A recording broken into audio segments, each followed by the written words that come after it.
Now we nail your tongue to the precinct door by order of City Hall. Just try me.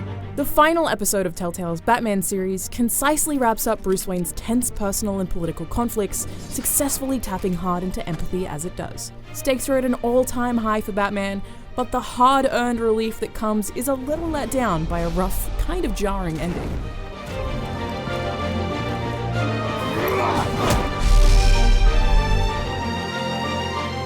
Episode 5, City of Light, is just under an hour and a half long, but manages to neatly explore the previously elusive psychology of our main villain without straying from Bruce's increasingly strong drive and responsibility to resolve things. It's a clear-cut story that's action-packed right from the start, and despite managing to tie up almost all loose ends, it never feels rushed.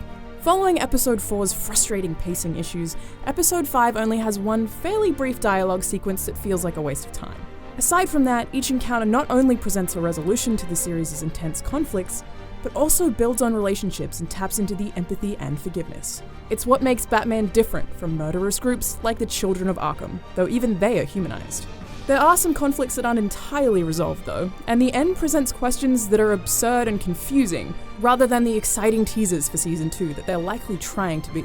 Technically, this is the most polished episode in the series, with only a very small number of frame rate drops. It also has a consistently exciting variety of environments, each with their own unique architecture. Characters are beautifully animated, with carefully directed combat sequences that are so satisfying to watch that it's easy to ignore your lack of control. The detective mode sequences are harder to forgive, since they still feel like more of a drawn-out game of connect the dots than a valuable addition to the story, as does every interaction with the Batcomputer. By the end, I preferred to have seen Bruce's research done in cutscenes with no interaction than have to slowly link together pieces of information well after I'd already figured out the overall conclusion.